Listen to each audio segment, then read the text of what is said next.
Hello everyone, welcome to Pirates Parley episode 17. Today I'm joined by none other than Mark Yusko. Hello, good sir. Hey, how you doing? Great to be with you. And it has been far too long since we caught up. And although I say whenever we get together, I am like I feel this compulsion to do the pirate arg, right? But I love the Pirates Parley. So much to talk about. So let's dive in. For sure, yeah. Let's start with a quick self-introduction. Please tell us who you are and what you do. Yep. So Mark Yusko came out of the endowment world. I grew up thinking I was going to be an architect and then a doctor, and eventually happened into investing. Went to work for my alma mater, Notre Dame, back behind me. Helped run their endowment, and then came down here to North Carolina to run the endowment here. What does that mean, run an endowment? Well, endowments are a pool of capital that are bestowed on some institution, a university, a library, a museum, and that capital can't be touched, right? You can't spend the corpus. So you have to earn something on it and then use the earnings to fund programs. So we would make investments across all different asset classes: stocks, bonds, currencies, commodities, hedge funds, private equity, real estate, venture capital. And I had this aha moment back in the 90s where we allocated to this venture capital fund. And they put a little bit of that money into this company called Google, which at the time, my board was like, that's a dumb name. Like, yeah, now it's a verb, right? People say Google it, right? And they said, well, we don't understand. Why would you invest in the 21st search engine? Because there was already Alta Vista and Ask Jeeves and Web Crawler and all these things. But what they didn't understand, and probably what we didn't even understand at the time, was they don't actually do search. They do something different. They index the internet and then allocate your time and attention to where they think the interests are. So long story short, it turned out to be a pretty good thing. So we took 500K and turned it into a couple $100 million. And, there should be a quad at Notre Dame called the Google Quad. So I had this aha moment that investing in innovation was really important. And that investing in things early, in fact, it's my pinned tweet on Twitter, right? You make the most money when you invest in innovation. To do that, you have to invest in something you believe in before most people even understand it. And because of that, you're going to be mocked and ridiculed for your non-consensus action, but it's totally worth it. And so over the last 30 plus years, that's where I've been spending most of my time, increasingly first allocating to venture capitalists who would invest in new technology, and then becoming 10 years ago a late in life venture capitalist myself. And now I spend my time allocating capital to what we call the ABCDs of the digital age: AI, blockchain, chips, and data. And we invest 80% of the capital in equity of businesses that build the future of the digital age, and 20% in the liquid protocols themselves. And the quick reason for that is, if you go back to the internet, right, there were a bunch of protocols in the 60s and 70s and 80s that were all competing to do what we're doing right now, right? Right now, we are using voice over IP, voice over internet protocol, to communicate. And back 30, 40 years ago, that didn't exist.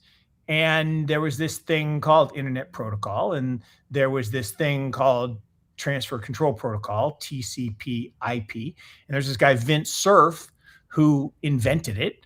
And it competed against a whole bunch of other protocols to become the backbone of the internet. In 1991, Tim Berners-Lee wrote the very first web page. And today there's close to 2 billion web pages, and Google owns half of them because, right, when you type a question into Google, it doesn't search the internet. It takes you to a web page that has the information that you want. I use the simple, silly example. So I am a I guess I'm a gamer. I mean, I like to play video games. I'm not really very good, but I like to play. So, you're not going to see me competing at any international competitions, but I like to play, particularly like to play this thing called Monster Hunter. And I said, I'm not very good. So I Google, well, how do I beat Raydao? And it'll take me to a place where other people have asked, how do you beat Raydao? And it gives me the information I need. Use this weapon, use this armor. And that's a lot better than searching the whole internet, right? So in Internet 1, Tim Berners-Lee didn't become a rich guy. I mean, he's fine and he's done fine, but he couldn't own www. Which he basically created. And Vint Cerf, not a rich guy. Again, he's fine. He's wealthier than most, but he couldn't own TCP/IP. So all the wealth didn't go to the 5 protocols, TCP/IP, FTP, HTTPS, SMTP, and www. All the wealth went to the application layer. So people like Zuckerberg steals an idea from the Winklevoss twins, builds an app, and gives it away for free, and then takes your data, my data, well, not my data because I'm not really on Facebook, and sells it. And that's a great business. So the application layer took all the wealth. Web 2, same thing, social media. And so Web 1, Web 2, we use these protocols, but the protocols can't be owned. They're public utilities. And the application layer got all the wealth. In Web 3, where now we can own things, most of the wealth so far, about 85%, has gone to the protocol layers. Bitcoin, Ethereum, Solana, et cetera. And that's very different. The application layer is still being developed, and over time it will be. So anyway, that's a long introduction to well, and what. It's really interesting. I think not many people notice and think about these things this way. But yeah, it's great to have you on, and that you're gonna hopefully share some insight into where you think this whole thing is going. And the reason we met is interesting too. I think it was 2022. And there was a lot of on-chain activity on Solana, and people were dunking on Solana for vaporizing transactions, which basically was expiring block hashes. So after 150 blocks, the block hash expires and the transaction is no longer viable. The network was being spammed tremendously, and no one not in Solana really understood what was going on. And then this narrative started, and a lot of people started, taking this as a protocol error, or a non-working layer 1, which was really dangerous, I think. And a lot of the Solana people started, calling people who were saying such things bad names, and instead, I said, if you want, I can help you understand this, and that you took me up on that, and that's really amazing. No, it was great. And look, I was on another show, and the guys asked me this question, what do you like? And I said, well, look, we were early investors in Bitcoin, and we were early investors in Ethereum, and we were early investors in Solana. But I said, look, my one issue with Solana, because they asked me the question, was this issue of, and I actually, used the word vaporized. I said, transactions occasionally get vaporized, and people are like, no, we never roll back. They said, I didn't say roll back. I didn't say it was a foundational problem. It's just there's a congestion problem, and the transaction doesn't post. We'll say, well, you could resubmit it. I'm like, sure, you could, but if you didn't know and you weren't paying attention, then so you very nicely reached out and said, hey, let's have a discussion as opposed to, name calling. And we did that, and it was great, and it was helpful. And the only bad part of the story, you're gonna laugh, because I don't know if I've ever even told you this. So I think you did. So you set up a Phantom wallet for me, and you gave me, Mark Yusko .sol or something like that, whatever the hash was, and you even sent me. We did a transaction live, and you sent me $10 of Solana, and I literally lost my seed phrase. And I'm like, no, you did. But I actually did. I remember writing it down live when we did it, and I put it in my bag. And normally I take it from my bag and I put it in a lock box that, is fireproof in a special place that, I don't tell people about. Obviously something slipped and I cannot find that piece of paper to save my life. So anyway, so that $10 did get vaporized, but not by the network, by me, because I'm an idiot. Oh, it's still on chain, so it's still not vaporized. It is still on chain, and maybe somehow but guessing a seed phrase, what are the chances? Like the same as the number of atoms in the universe or something like that? I don't know. I'm not a cryptographer, but I will have a cryptographer on the stream in the coming weeks. Nice. Little foreshadowing. But back to Solana. So a lot has happened since then. A lot of protocols upgrades has happened, but I feel like the entire environment in which we operate has also changed. A lot of the hype has blown over. You could consider us being in, well, you call it a crypto winter. I call it a build market, because it's not a bear market. We're just building the next. I like it. No, I like that a lot, in the sense that that's what you do, right? In winter, is you hunker down and you build for the spring. And I think what's interesting to that point, some of the greatest businesses ever created came during downturns, economic recessions, even depressions, technological downturns. And that's exactly right. And it's because human nature is kind of interesting. If you get laid off from your job and you still need to pay the bills, you find a way and you build something yourself, or you go, team up with somebody to build something, or you find another job. And inevitably that predilection toward building and creativity, I will argue, is the greatest force in the world, human creativity. Not all this, quote unquote AI stuff, which not very intelligent, actually. It's artificial for sure, not very intelligent. And it's good at things that require brute force. Like you can read all of Shakespeare's works faster than I can. Great. But I tell this funny, I was just telling the story, had coffee with somebody, and we're talking about, the chatbots, right? And ChatGPT. And she said, I first tried to use it to write a paper, and it was horrible. I said, I'll tell you the funny story. So when it first came out, I'm like, all right, let's see how this works. All right, go back and look at every song that's, been a top hit for Taylor Swift, analyze it, and write me a song in Taylor Swift's voice. And I'm like, oh, this is going to be great. I'm going to get this great song. I'll sell it to someone in Nashville. We'll make a lot of money.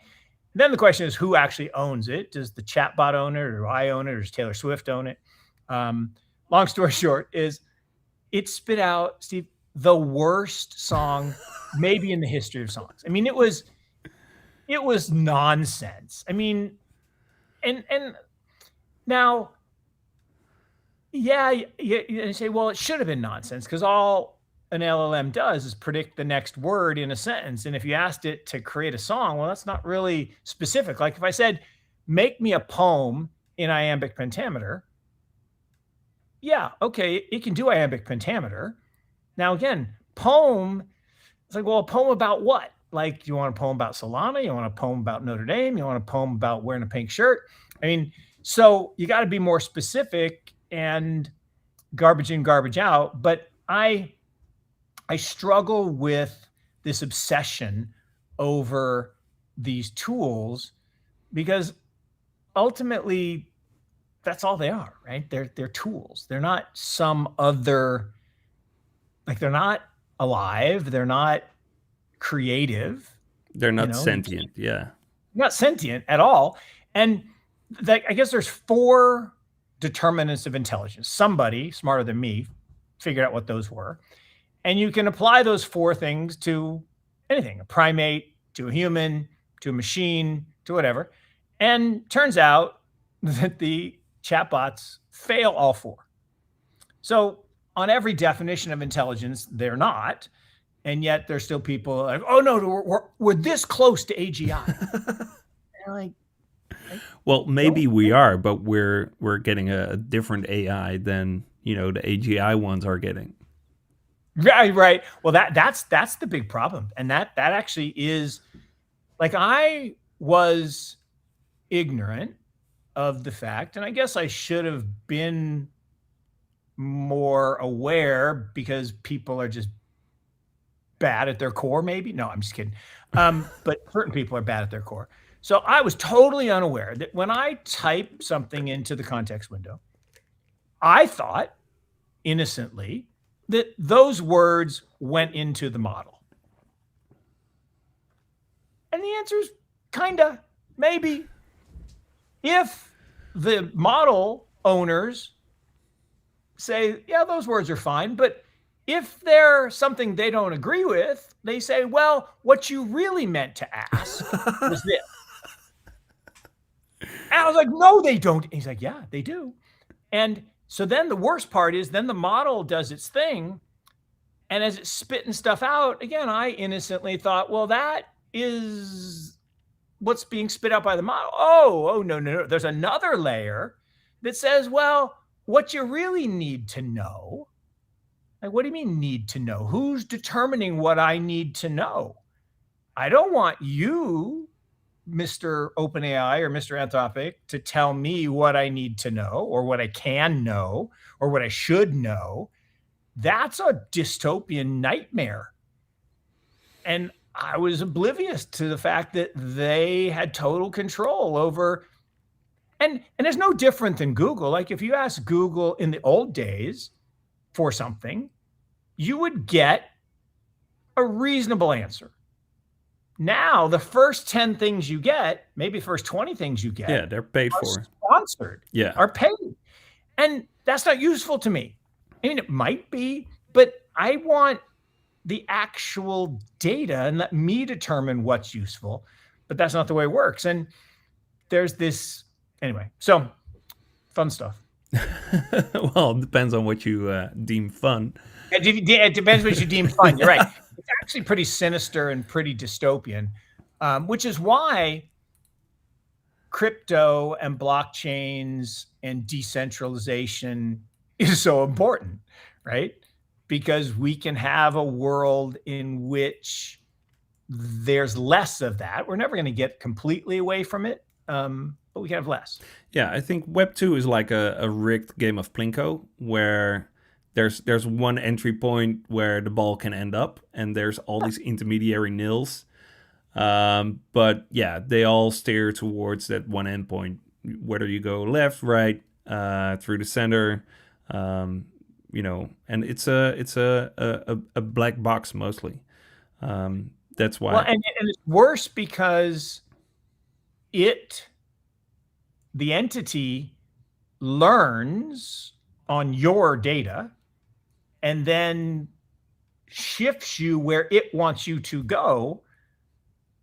Like, that's not what I'm asking for, right? I'm asking for free and open access, but that's the myth. That's the world I thought I lived in, but that isn't what we have now. Yeah, and I think the key word there is free, because if you're not paying for a product, you are the product, right? Exactly. Yeah. Exactly. So get your paid subscription with trusty providers. There you have it. So let me reverse that. You're supposed to be asking me a question, but let me ask you a question. So you have gone all in on Solana. So what was it that called to you in terms of making that decision?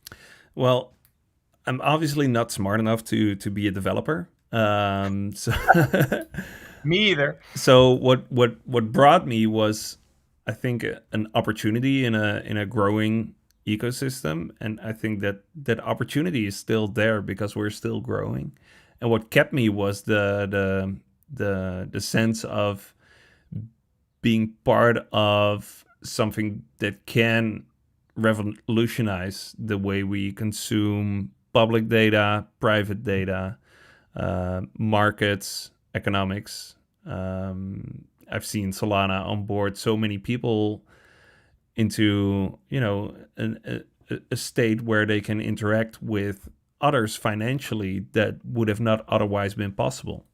Yeah. So there's a lot of that in Latin America. There's a lot of that in Nigeria. There's a lot of that in Central Africa. So these people that are, you know, excluded from the banking system, they can. There's this one application on Solana. I was on a live stream and someone asked me, "Oh, send me bear money," and he was in Nairobi. Right. And I sent him a bear, and he sent a picture of him holding that bear, like, thanks. And that was in, you know, a matter of seconds. And I think that's what Solana is all about. And I want to segue that into what I would love to hear your opinion about is internet capital markets. Will Solana or any blockchain become an on-chain NASDAQ where no matter where you are in the world, you know, with low latency and real accuracy can partake in the market, the public market?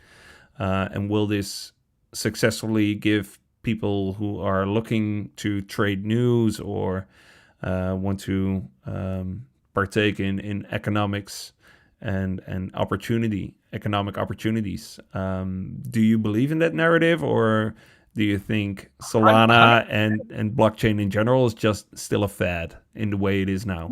No. Look, I'm old, right? I've been around a long time, and I said I just had my platinum birthday, which I made this up. Like, there's a thing called the golden birthday. When your kid has their birthday on the date they were born, like the 8th birthday if they were born on the 8th, that's their golden birthday, and that's a thing. Well, I turned 63 this year. I was born in 1963. I'm like, well, then that's my platinum birthday. So, and it's going to be tougher for those born in 89 or 99 to get to their platinum birthday, but they'll make it. So I'm old. I got white hair, all that means is I've been around through the 3 phases. So there is offline.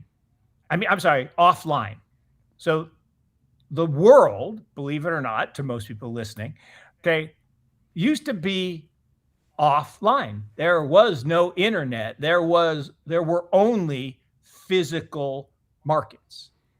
And literally, I used a simple example of if you wanted to trade securities, you walked to the buttonwood tree, okay, literally this place in New York City, and you met, and you had a Sacco money and someone else had a Sacco securities, and you swapped.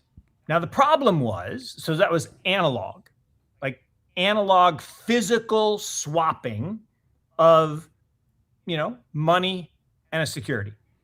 Now, before that, it was physical barter. Like, forget money and securities. It's you raised chickens, I raised pigs. We would bring the chickens and the pigs and we would meet and we would swap them. The problem was, they'd poop everywhere, and it was so we figured out, hey, what if you stamped little coins with chickens and I stamped little coins with pigs, and we traded those coins? But those sack of coins was really heavy, so we left the coins in the bank and we got these paper pieces of money, and maybe we start a company to sell the chickens, and we had shares in so we had physical pieces of paper. So we would meet at the Buttonwood Tree, and there's a movie called Gangs in New York about the gangs, like the big guys with the hats. And while you're walking to the Buttonwood Tree, they bonk you over the head with those big billy clubs they had, and they'd steal your stuff.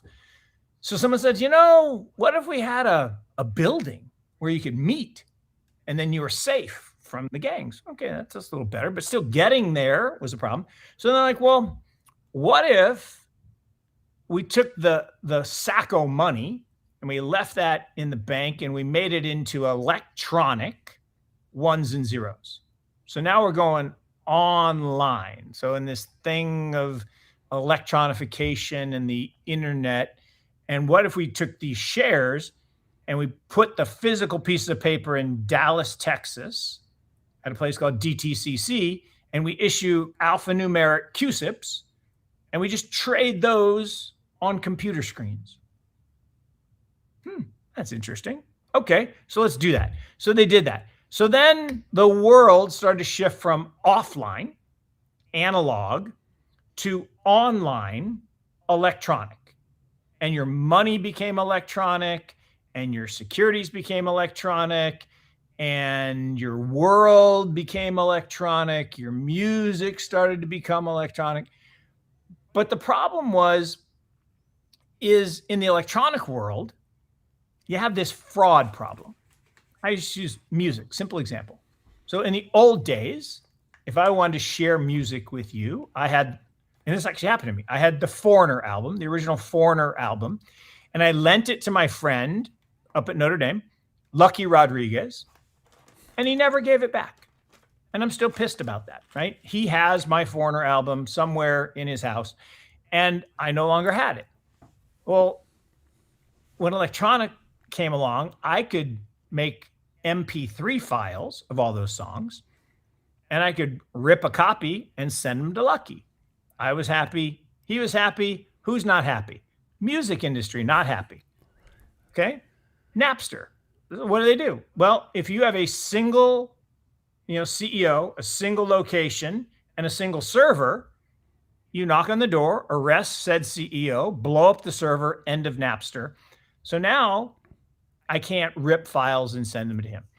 So now what do I have to do? Now I have to rent the music from a streaming service, because now there's a digital form of exact ownership, and we know, right, who wrote the song, so they get paid. We know who performed the song, they get paid. We know who owns the rights to the music, right? Taylor used to own all her songs, and then somebody, George bought them. Now she's re-recorded them. So, but the world shifted toward digital and moving towards on-chain. So this is a long-winded way of saying, in the analog world, in the offline world, we got by. Trade happened and commerce happened and things happened, but it was slow, and it required you to be physically proximate. Like you and I, halfway around the world, not quite halfway, a third of the way around the world, talking live is pretty amazing. But we couldn't physically exchange something because we can't see it. And let's say I had a bar of gold, a physical bar of gold, and I wanted to break it in half and send you half. Even if I were strong enough to break it in half, which I'm not, I couldn't stuff it in the computer and get it to you. But with a couple strokes of the keypad, I could send you a digital asset, Bitcoin, Ethereum, Solana. We did it last time we were together. So this movement to on-chain is absolutely inevitable. And I've said it for a decade. Every stock, every bond, every currency, every commodity, every piece of art, every collectible car, every case of fine wine, every private business, every piece of real estate, all of it will be tokenized. And that doesn't mean we squish it into a little gold coin. All a token is an entry on a ledger. And this is where NFTs got kind of a bad rap.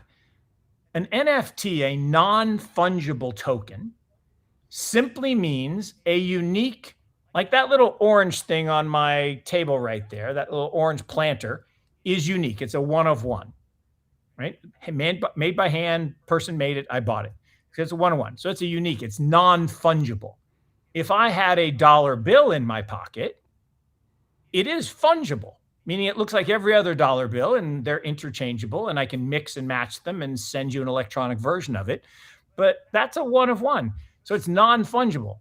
Now, if I wanted to tokenize it, I don't squish it into a little thing. I basically make a line item on a ledger. And now I can assign the ownership of that.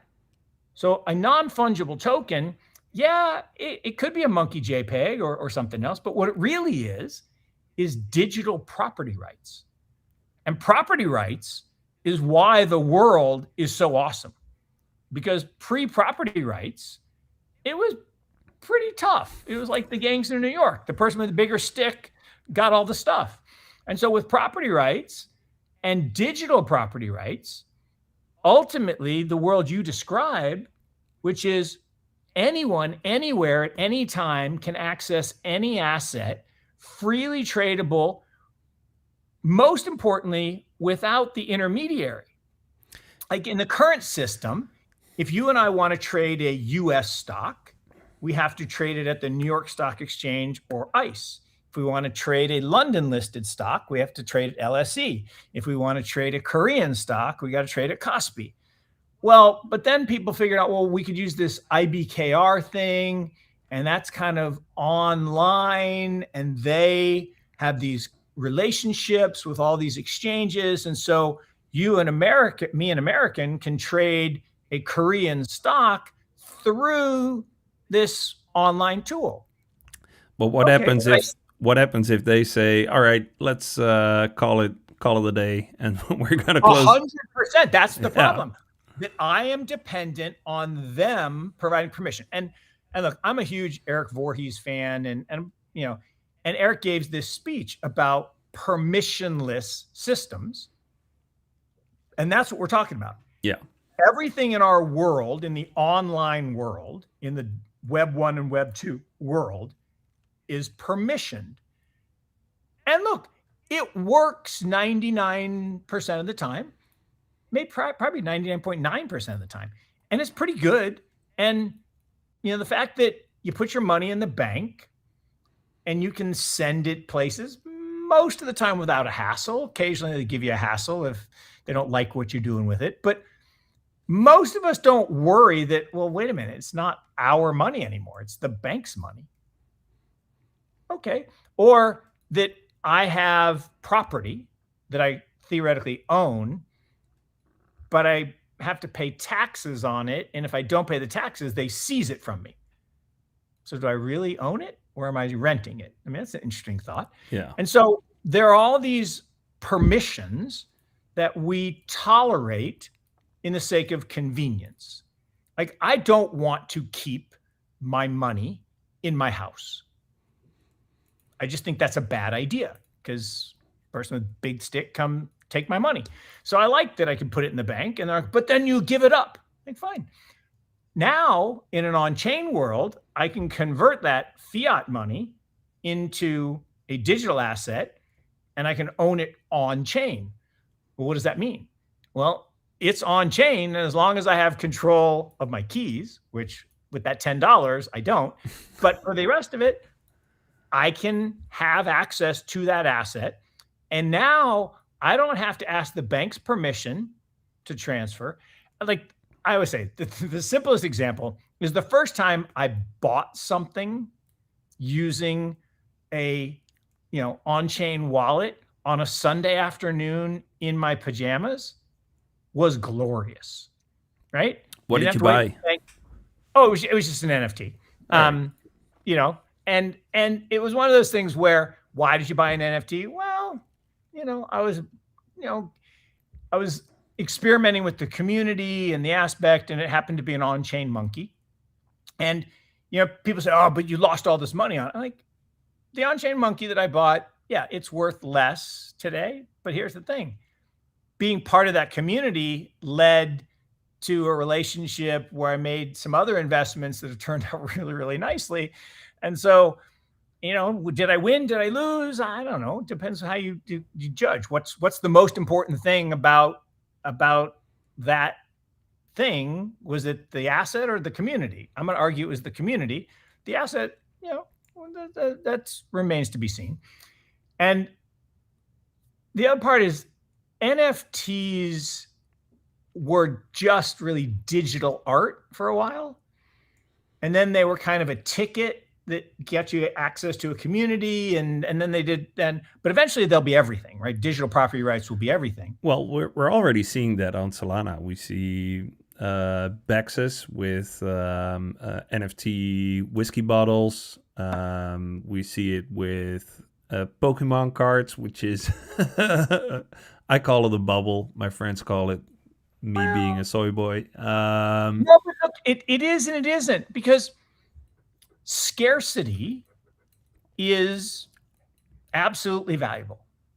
I agree. Whatever it is, like what's interesting is people think, I ask people all the time, what's the best performing asset in the last 10 years? And they're like, I don't know, Bitcoin. No, it's actually, well, it was, and now we'll come back to it in a minute.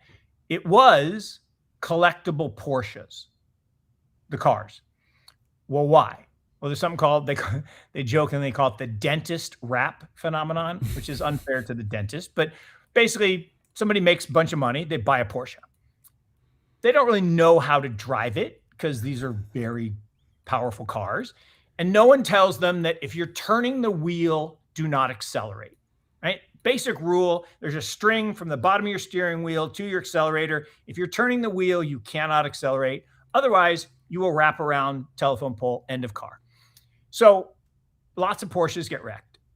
The ones that survive become rare.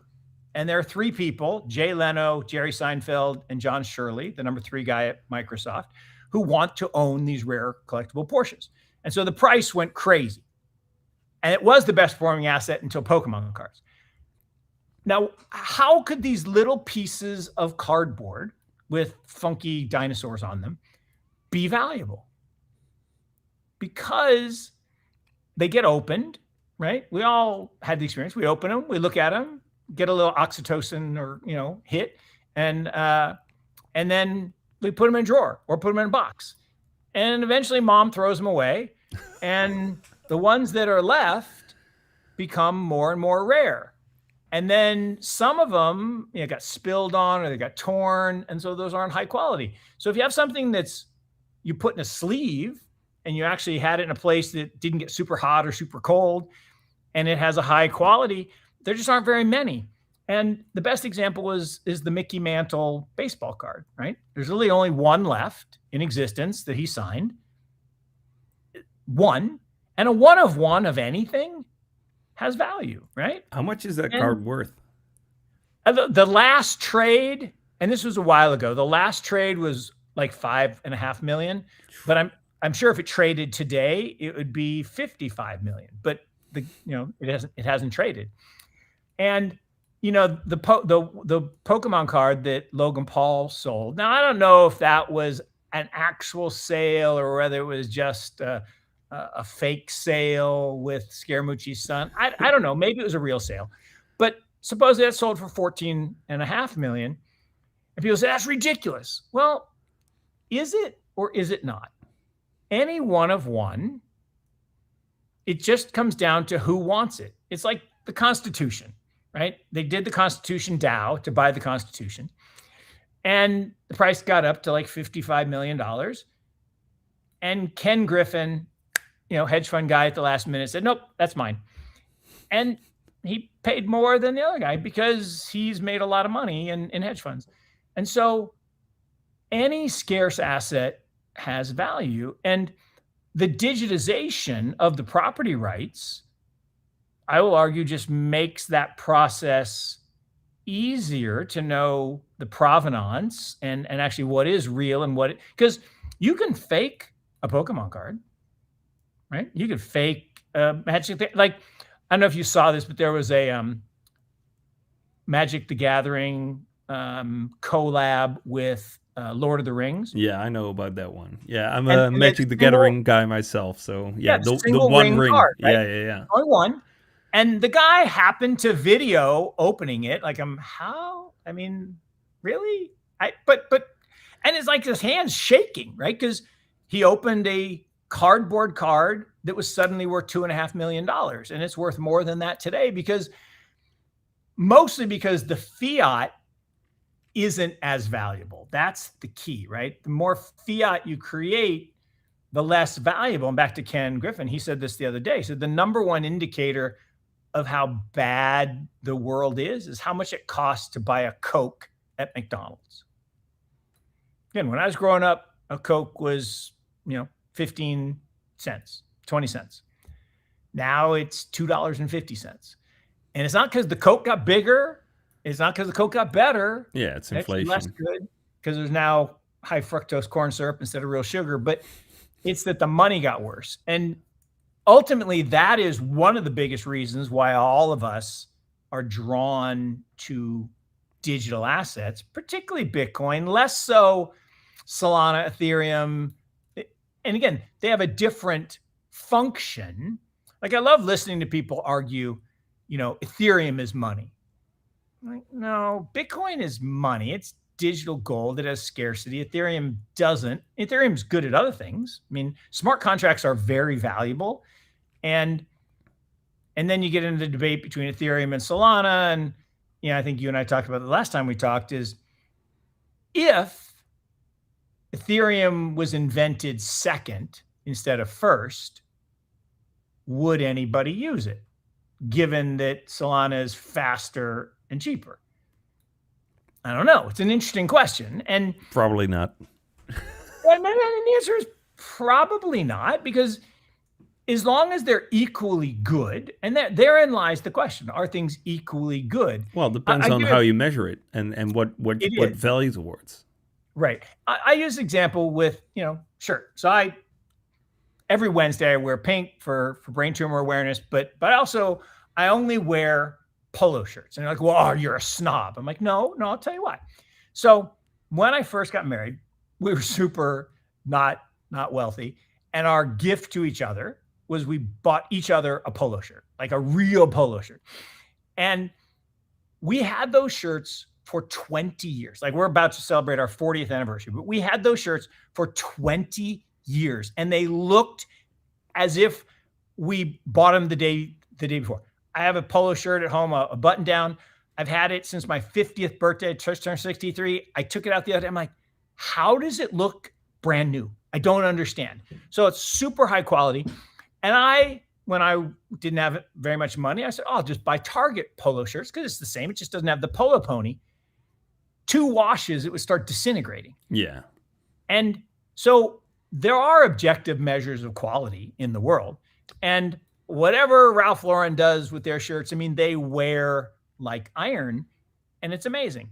And so, and this is not an ad for polo, but it's about quality. And yes, there was a time 4 years ago when the haters could say, yeah, but I can't have a network. If I'm reliant on that network, I can't have the network go down like for 20 minutes or 2 hours or whatever it is. And, the good news is that hasn't happened for a long time. Now, people say, oh, that's because transaction volumes are down and maybe it'll happen again when transaction volumes go up. I don't know. There's been a lot of enhancements, a lot of new technology, and so far so good. So but more I think this is okay. There was a certain president that launched 2 tokens, or maybe more than 2. Yeah. But there were billions and billions of transactions, like a million TPS per second on Solana, and the network didn't stall. It squeaked a little, but everything fully operational. Were you able to land your transaction in the block time during heavy block contention? No, probably not, unless you posted a huge priority fee. But the network was online. The RPC provider, I found out about it. It was on a Friday night or a Saturday morning. Yeah. I found out about it on Monday. Like there was no emergency. We came to work and we're like, where did all this volume come from? And like, oh, someone launched a token. Wow, look at these numbers. I mean, it was surreal because I was actually supposed to go to the crypto ball, and something came up, so I couldn't go. So I was actually talking to a buddy of mine by text when they made the announcement at the ball that this thing was happening. So I clicked on it online, and like I say, the volume shot up, and thankfully I didn't buy any because then it went down 99%. But it was pretty amazing to watch a stress test, to your point, in real time. And that's that's every network of anything, right? A bus network, a train network, a power grid. You can plan for normal surges in activity, but our little road here in North Carolina between Chapel Hill and Raleigh, 99% of the time it's fine. But this Friday, right before Memorial Day weekend, it's going to clog because everybody's going to be trying to go to the beach, and it's just going to clog. And so you say, well, then it broke down. You need a new road. I'm like, no, you don't need a new road for the 0.1% of the time.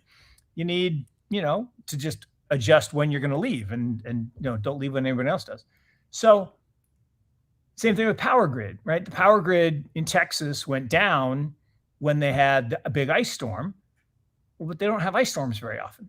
I mean, it's not never, but you can't build the grid to be ready for an ice storm that only happens once every 20 years.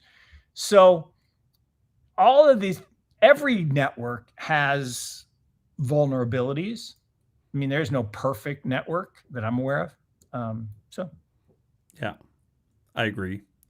But yeah, we've come a long way on Solana. So where do you think you had Solana? You wrote it from 13 to 240. Where do you see it going in the coming years? And not so much the price action, but where is the ecosystem going? What is the network gonna leverage? Yeah, this is so the story, right? Is, and look, not because I'm a genius. I mean, I guess I can pat myself on the back because we gave money to Multicoin in their first fund before they were famous, and when no one wanted to give them money, and we did, and gave them a meaningful amount, and they put a little bit into Solana, which grew into a lot. In fact, on paper, it's probably the best investment I've ever made. Just great. We made that investment in 2018. We owned it, from literally pennies all the way to 265 the first time. I will say that the blowout party triggered me to sell some. We didn't sell it all, but we did. I was like, that's a bad use of money. Don't like that. So we did sell some, but we couldn't sell it all because it was being distributed to us by Multicoin. And so we looked at it. We saw the decline, it went from 265 all the way down to whatever, got down to 8. Yeah.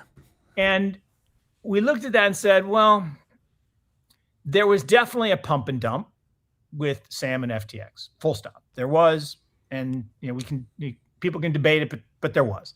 So that was real. There was the pump of the one, kind of wash trading thing. Okay, that was going to go away. And then there was the NFT boomlet in 21. And so all those things going away, you're like, yeah, it makes sense that it went down. Now, the point you got to was, well, is the network going to die? Like, is it going to go away? Is no one going to use it, or all the developers going to go to Ethereum or whatever? Was the scandal of FTX too much? And it turned out no. Developers kept building. Like I say, hunkered down in that crypto winter and built things. And so then we get the slow and steady recovery, and so we sold the bulk of because we had sold 75%. We still had about 25%. We held it and we sold it. I don't remember, in the high hundreds. And today we still own some, but we don't own as much.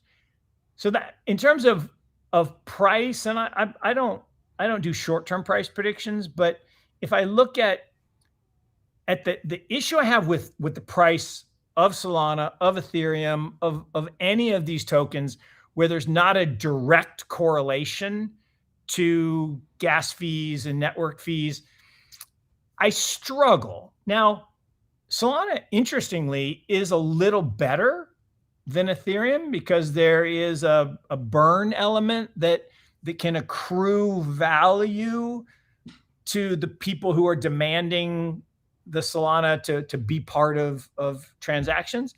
So the more use cases for things like payments and value transfer and value holding, the better, and the more the value can accrete as more burning happens, that's actually pretty good. So it's not perfect. Like in a perfect world, the token would own the value of the transactions. That's how a business works. So, the problem with most tokens, literally most, like, what are there, 10,000 tokens, 9,900 of them, they're just meme coins, right? They have no ownership. They do nothing. They do nothing. They're just, they're trading sardines. And that's fine. There are plenty of penny stocks, and there's plenty of scams, there's plenty of collectibles. There's plenty of that kind of stuff in the world. So, but in a perfect world, if I were designing something from scratch, I would have some sort of linkage to ownership, either equity or cash flow. That said, so I don't want to make a prediction on the price. In terms of the ecosystem, I do think payments, and we've talked about it, and you've done it. I mean, the ability to send a small amount of value anywhere in the world instantaneously for almost no fee is a killer use case. Now, does it mean it will only be done on the Solana network and not on the Ethereum network? I mean, look, stable coins on Ethereum, they're not going away.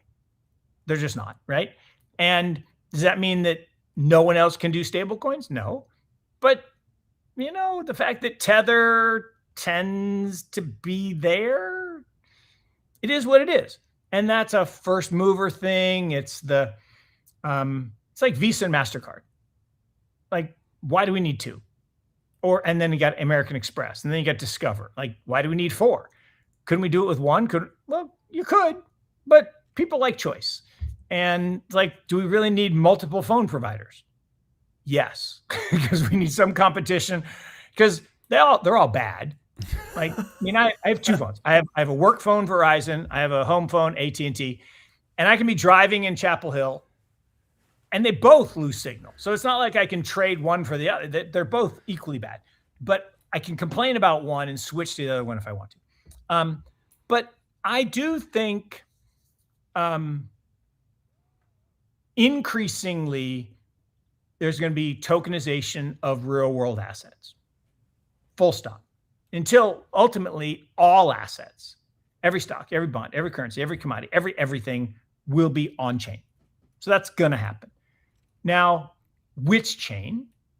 And we had this conversation before, is that I don't know how it plays out, and I don't think anybody really knows, but the idea that there are 5 protocols that matter in the internet.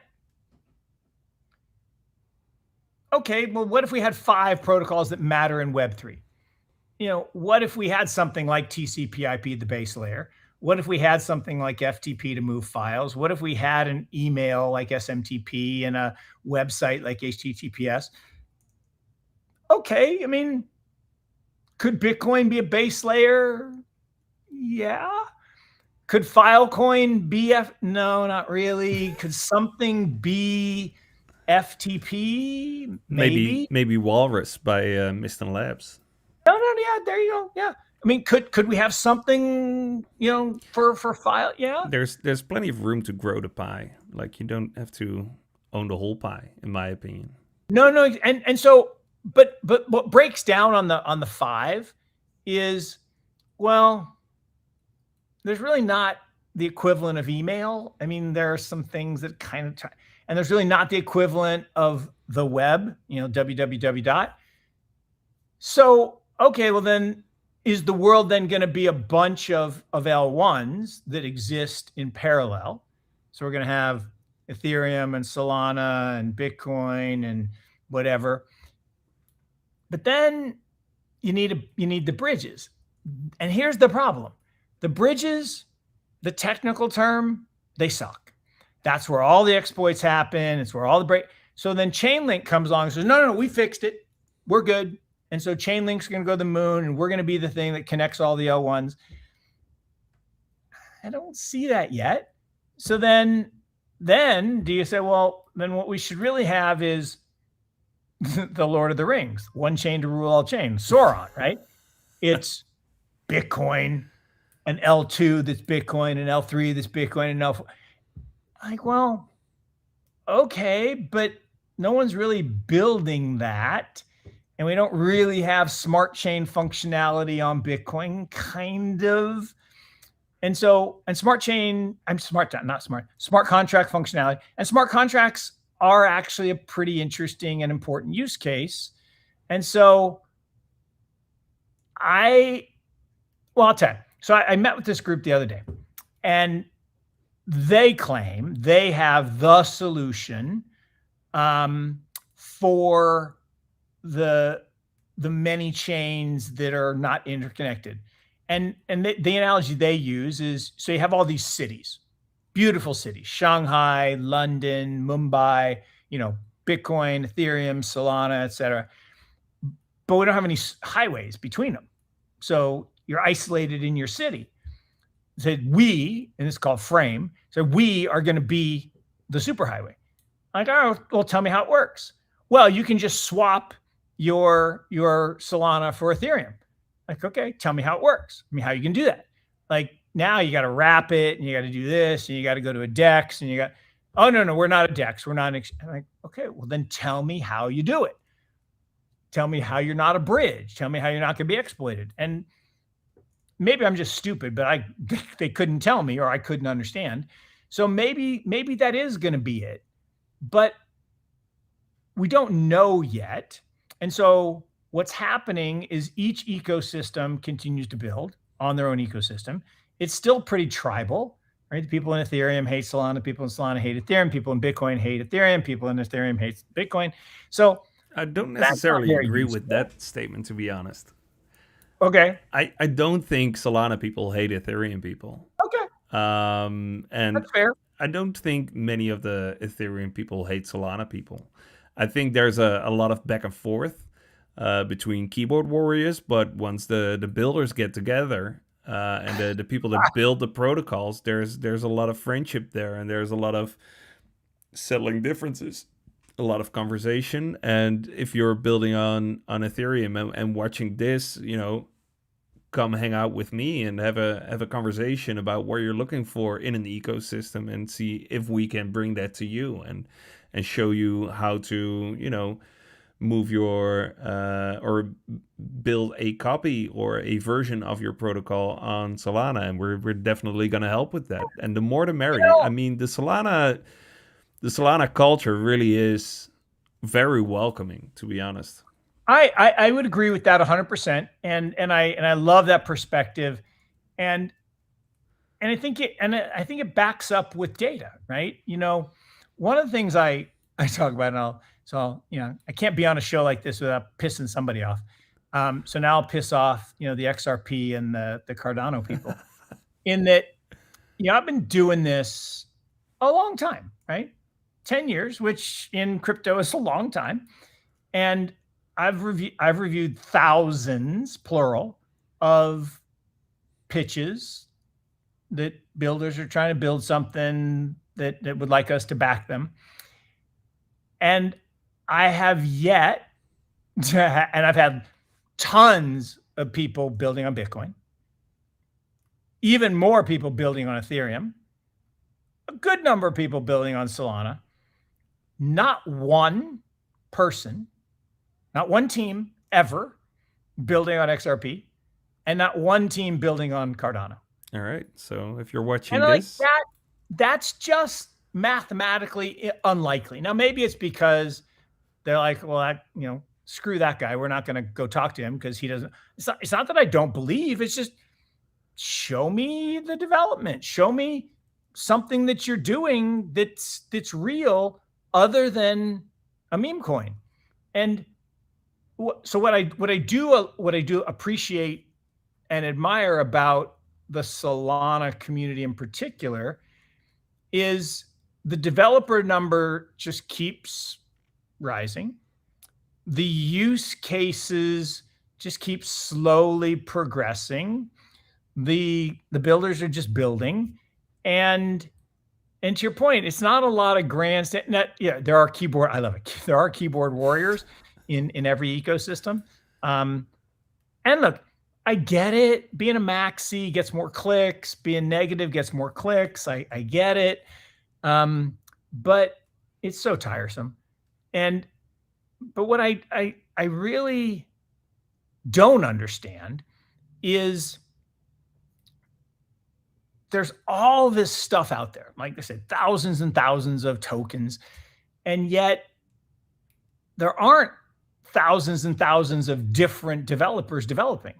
Like, how many developers are there on Doge? Are there any? Literally, are there any? I don't know. I don't think so. And so I don't even understand why that exists, other than Elon said it should exist. I'm like, well, okay, but what do you do with it? Like, you can't buy anything with it. You can't change it for any. It just doesn't make any sense to me. Whereas if you have a phantom wallet and you want to do things with Solana, you can do stuff. Maybe you can't do everything in the world, but you can do stuff. And same thing if you have a MetaMask wallet with Ethereum, I can do stuff. And with my Bitcoin, I can do things. And those are the things that are going to move us from that analog world to the electronic world to that on-chain world. And the on-chain world is going to be glorious. It just is. Because you will shrink the world, which is already shrunk a lot. But you'll also empower the masses. To your point, the unbanked, the underbanked, the debanked, the least sophisticated, unfortunately, perhaps least educated. I don't mean educated like smart. There are plenty of smart people who just never had a chance to get formal education, but yet they can do things if you give them the tools. And we've all seen the examples of, the women in India using them, in Africa using M-Pesa, right? Which was, cell phone minutes to do commerce.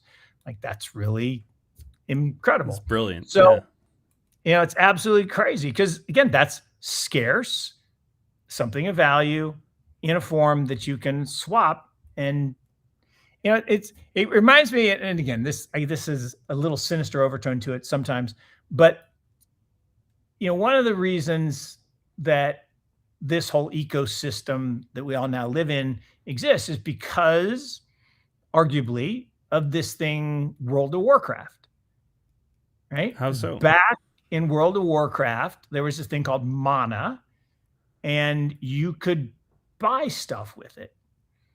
And the story goes that Tim Draper, famous venture capitalist, had a client whose son was playing World of Warcraft and said, "Hey, Dad, I need $40 or one to buy a sword." And the dad's like, "Your mother's never going to let you have a sword." No. He says, "No, Dad, not a real sword, a sword in my game."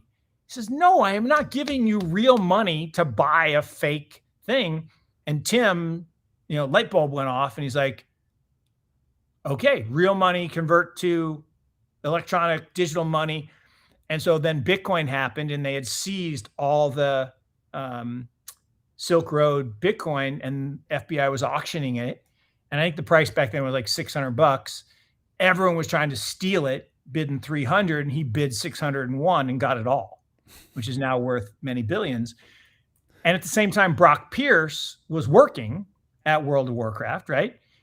And built the mana system from what I understand. And so he immediately saw and formed Blockchain Capital and got involved early on. And so this idea that you could have goods in the virtual world that would need, something to pay for it. And back to Pokemon, I happen to play Pokemon a lot, particularly Pokemon Go. And I think I have built this really interesting collection, right? And I basically turned my time and a little bit of real money into these powerful things. But the problem is I don't own them. Yeah. If Niantic thinks, all right, let's bump out Mark, then it's gone. Well, and it actually happened to me, Steve. So my first account is called Got Bitcoin. That's my handle. And somehow there was a glitch when I tried to attach a new buddy. Long story short, I couldn't do anything. I was locked out. So I created a new one called Got Bitcoin 2. And I played that for about a year. But I really wanted Got Bitcoin back. And so I Twitter shamed the CEO of Niantic. And she actually responded because I couldn't get a human to help me at Niantic. And the bot couldn't fix it. And she said, all right, we'll get you a human. And she got me a human and they fixed it. So now I got Bitcoin back.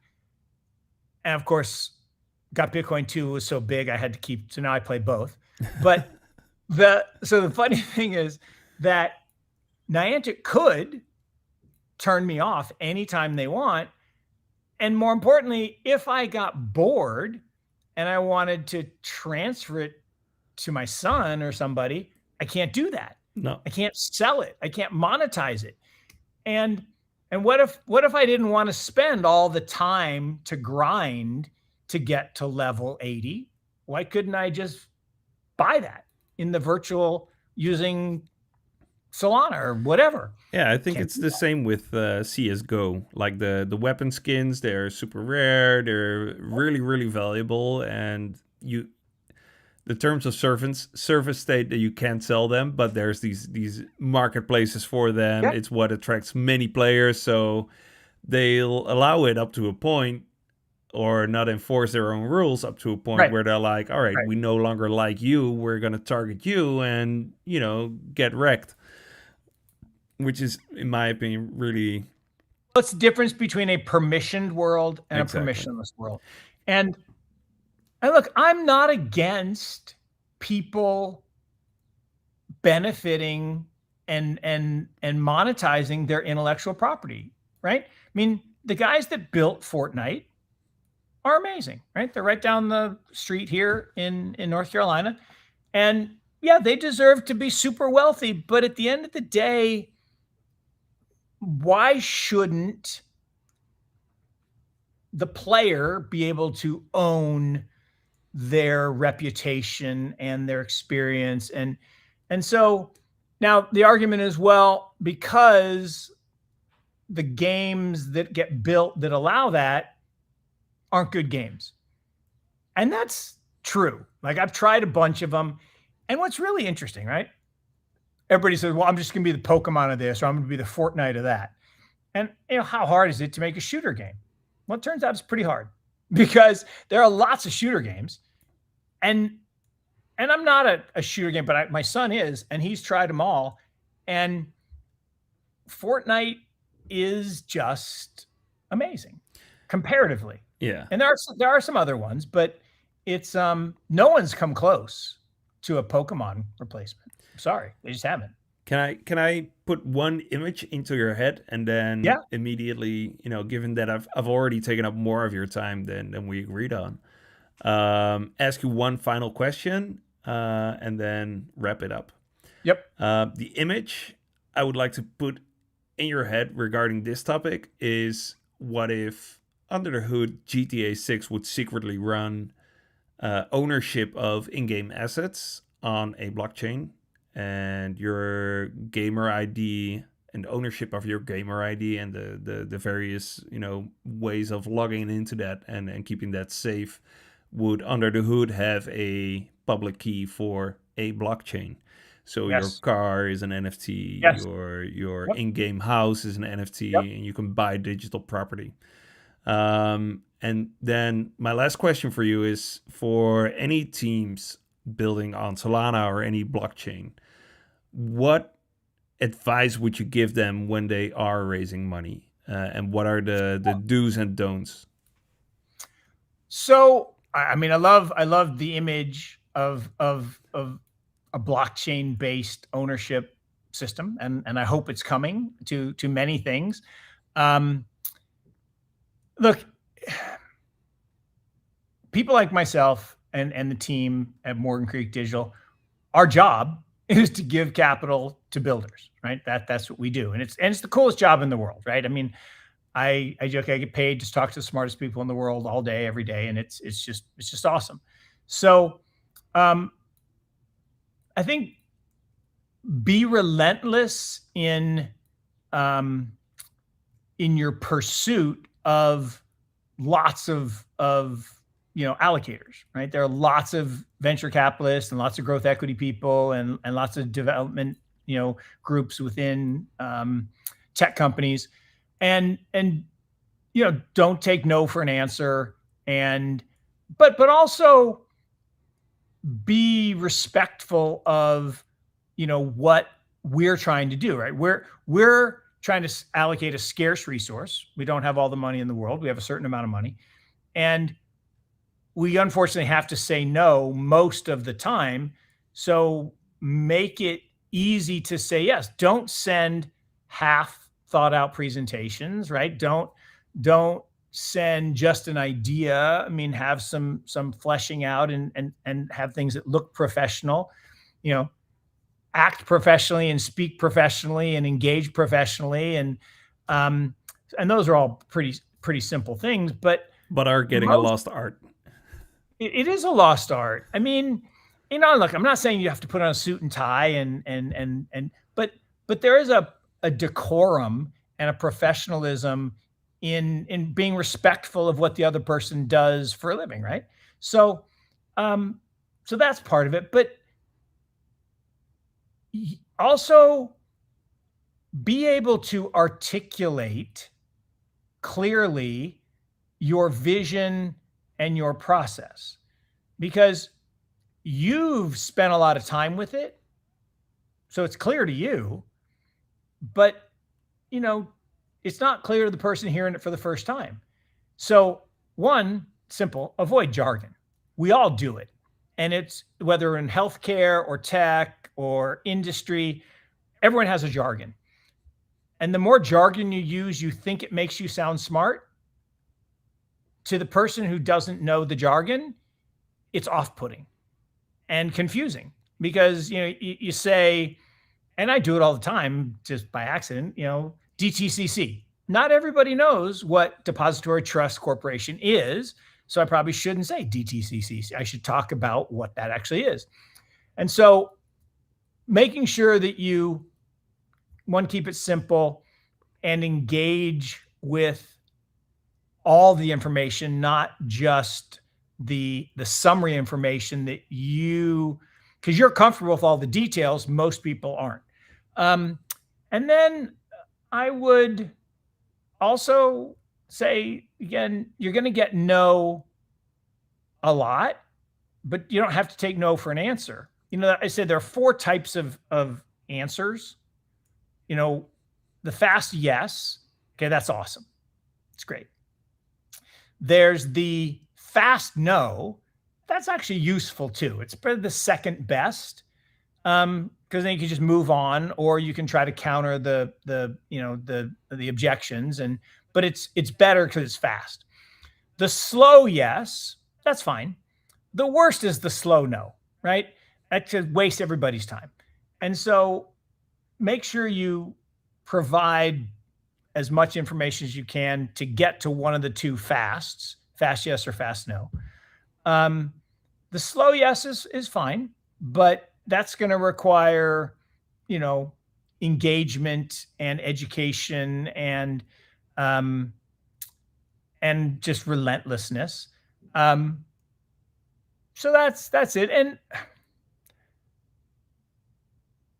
keeping it simple, focusing on the big idea, And this doesn't need to be said, but why you and your team? Why, there are a lot of people trying to solve the same problems. There are a lot of startups at Y Combinator. I mean, there are only so many good ideas. And actually, most of the ideas really aren't even new. They're just rehashing ideas from 30 years ago or 60 years ago or 90 years ago or 120 years ago, because it's about a 30-year cycle and everything. So, give us some reason to want to work with you and your team. And that can be lots of different things. It can be technical expertise. It can be resources, intellectual property, any number of things. But it's builders are rare. Promoters are plentiful. Yeah, I feel that. And it's relatively easy to tell the difference. And so people who bring passion and energy are easy to spot. Because we've all done it, right? You meet somebody and you're drawn in, right? As opposed to that's off-putting. And positive energy, competitiveness, resilience, people who have struggled and overcome obstacles and can relay those stories, good storytellers. But to me, it's about the passion, the energy, and the creation of, well, last thing I'll say. So when I came out of the world that I worked in and started a business, I was, young and naive. And I was like, well, it's like Field of Dreams, the movie. If you build it, they will come. Nope. That's not how it works. It's if you sell it, people will buy it. And I was always like, no, I'm not a salesman. I'm an investment guy. I'm not a salesman. And someone said, Mark, you're just looking at it all wrong. Sales is simply transferring your enthusiasm to another. I said, oh shit, I can do that. Okay. And so that's really what it's all about. It's transferring your enthusiasm to another. And so just do that, which is probably easier to say than do. But if you have passion about what you're doing, it'll show. If you're trying to be a Me Too or capitalize on a trend and you're promoting something and that there's no real there, that'll show through too. So there's so many extractive mindset in the business. So yeah, I think everyone listening in will immediately picture, that last person that came up to you like, oh, have you heard about blah blah blah blah, blah and why you should allocate all your capital towards them. I love it. Extractive personality. That's exactly right. That's the negative. And look, the pot. We've all experienced the aura of positive energy. And it's infectious, and you want to be around it, and you want to partner with it, and you want to build with it, and it's that's why we do what we do, and it's why eventually you find those people and you have great success together. On that note, can I cordially invite you to Breakpoint in London this year? Cool. All right, London's one of my favorite places. All right, I will. Send me the dates and I will put it on the calendar. All right. I'll see if I can slip you a few tickets. Let me know how many. And if you want to speak on stage on any topic, then no promises. I'm not one of the organizers. Oh, but, I know. But you can push me in there. I love to talk. So happy to chat with the guys. I love to listen. Thanks so much for being on, and I'm sorry for taking up so much more of your time, but no worries. Good conversation. Look forward to doing it again. All right. And let's meet again in London, and you'll get a cup of Raposa coffee. There's a Solana branded coffee that recently got with the Miami Heat and the Marlins there. They're in the chat. So yeah, shout out to them. Excellent. Thanks so much for being on, and I hope to talk to you